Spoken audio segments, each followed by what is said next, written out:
다음은 박찬대 원내대표의 발언이 있겠습니다. 윤석열 대통령과 김건희 여사는 비겁하게 숨지 말고 직접 해명하십시오. 공천 개입과 공천 거래 사실을 확정하는 윤석열 대통령의 육성이 공개되면서 국민의 분노가 폭발하고 있습니다. 지난 토요일 열린 범국민대회를 보면 그 분노가 얼마나 큰지 확인됩니다. 이번 공천 개입과 공천 거래는 윤석열 대통령과 김건희 여사의 합작품입니다.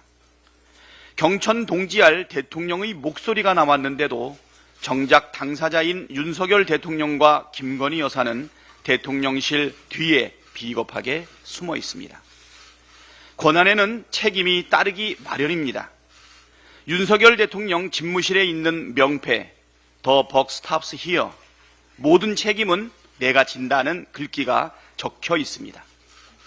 그런데 우리 국민께서는 지금까지 윤석열 대통령이 책임지는 모습을 단 한 번도 보지 못했습니다. 문제가 생기면 아랫사람에게 격노한 것밖에 더 있었습니까? 책임은 회피하고 권한만 누리려는 것은 놀부심보입니다. 윤석열 대통령과 김건희 여사는 직접 국민께 소상히 해명하십시오. 책임져야 할 문제에 대해서도 직접 합당한 책임을 지십시오. 책임은 권한의 크기에 비례합니다. 책임지기 싫으면 권한을 내려놓는 것이 순리입니다.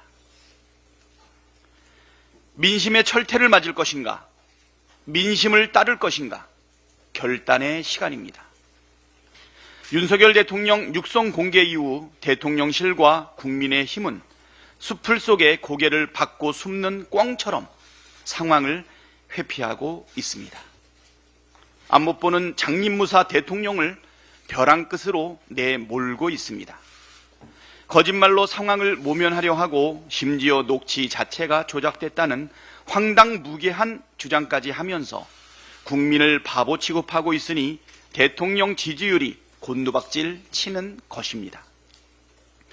일각에서는 명태균 씨에 대해 사기꾼이거나 믿을 수 없는 사람이라며 평가절하하는데, 그러면 그런 사람을 전적으로 의지한다는 김건희 여사는 무엇이 되고 날마다 보고를 받았다는 윤석열 대통령은 뭐가 됩니까?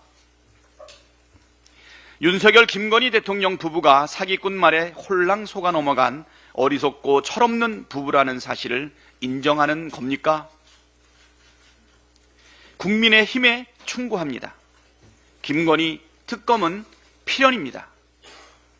지금까지 제기된 온갖 의혹들에 대해 진상을 철저하게 밝히고 투명하게 털어내는 것이 그나마 보수 전체의 괴멸을 막는 유일한 길입니다. 주술사를 지킬지 장님무사를 지킬지 고민할 때가 아니라 국민의 뜻에 따라야 살 길이 열립니다. 더 이상 숨을 곳도 피할 곳도 없습니다. 한동훈 대표는 이제 결단하십시오. 국민 눈높이에 맞게 민심에 따라 김건희 특검에 적극 협조하십시오. 윤석열 대통령이 오늘 예산안 시정연설에 불참할 것으로 보입니다. 불참한다면 박근혜 전 대통령 이후 11년 만입니다. 국회 개원식도 불참, 시정연설도 불참. 민주화 이후 이처럼 노골적으로 국회와 국민을 무시한 대통령은 없었습니다. 한마디로 오만과 불통, 무책임만 있는 불통령입니다. 민주공화국 대통령 자격이 없습니다. 장님무사는 이제 그 칼을 내려놓으십시오. 다음은 김민석 최고위원의 발언이